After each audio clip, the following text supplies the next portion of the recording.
Hello friends, இந்த வீடியோவில் இந்த ராகி இட்லி அண்ட் தோசை பேட்டர் எப்படி செய்ய போகிறோன்னு தான் வந்து பார்க்க போகிறீங்க. ரொம்பவே டேஸ்டியான அந்த ஹெல்த்தியான ரெசிபி இது. இட்லியும் சரி தோசையும் சரி ரொம்ப நல்லாவே வரும்.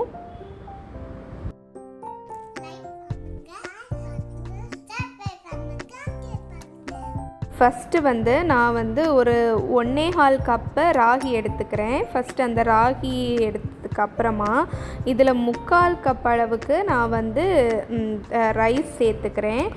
அதையும் சேர்த்துட்டு அதுக்கப்புறம் அதில் 1/2 கப்பு உளுந்து அதிலையே சேர்த்து நல்லா வாஷ் பண்ணி கொஞ்சம் வெந்தயமும் அதில் சேர்த்துக்கிறேன்.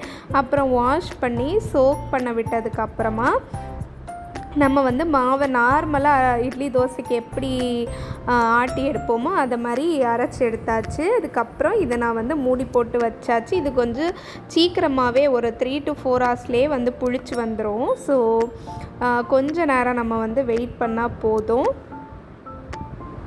நெக்ஸ்ட்டு பார்த்திங்கன்னா எவ்வளோ அழகாக வந்து பொங்கி வந்திருக்கு பாருங்கள். ஸோ இப்படி தான் வந்து வரும். அதுக்கப்புறம் நம்ம இட்லி பேட்டர்லாம் எப்படி இருக்குமோ அதே மாதிரி தான் இருக்கும். ஸோ நம்ம இதை எடுத்து நம்ம இட்லி வைக்கிறதுக்கு எப்படி ரெடி பண்ணுவோமோ அது மாதிரி இதில் வந்து சால்ட் போட்டு நம்ம ரெடி பண்ணி எடுத்துக்க வேண்டியது தான்.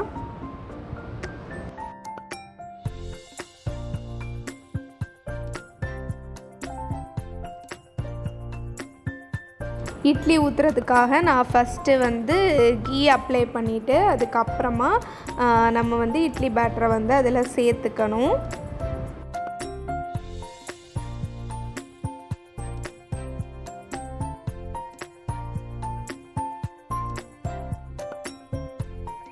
பாருங்கள் இட்லி எவ்வளோ அழகாக வந்திருக்குன்னு. ரொம்ப சாஃப்டாக இருக்கும் இட்லி, ஹார்டெல்லாம் இருக்காது. நம்ம அந்த நார்மலாக இட்லி சாப்பிடும்போது எவ்வளோ சாஃப்டாக இருக்குமோ அந்த அளவுக்கு தான் இருக்கும். ஸோ இட்லி கூட நம்ம சாம்பார் அதுக்கப்புறம் சட்னி அதெல்லாமே வந்து வச்சுக்கலாம். எந்த வித்தியாசமாகவோ நல்லா இல்லாமலோ அப்படியெல்லாம் இருக்காது, ரொம்ப டேஸ்ட்டாக தான் இருக்கும். இன்றைக்கி நான் வந்து சாம்பார் சட்னி வைக்கல, சாம்பார் மட்டும்தான் இன்றைக்கி வச்சுருந்தது. ஸோ இட்லி வந்து ரொம்ப சூப்பராகவே வந்துடும். கண்டிப்பாக இதை நீங்கள் ட்ரை பண்ணி பாருங்கள். அதுக்கப்புறம் தோசை கூட இதில் ரொம்ப கிறிஸ்பியாக டேஸ்ட்டாக வரும். எனக்கு அந்த இட்லியை விடைக்கும் தோசை தான் வந்து ரொம்ப பிடிக்கும். இட்லியும் செய்வேன் தான், பட் தோசை வந்து கீயெல்லாம் போட்டு நம்ம தோசை செய்யும்போது ரொம்பவே கிறிஸ்பியாக சூப்பர் டேஸ்டியாக இருக்கும்.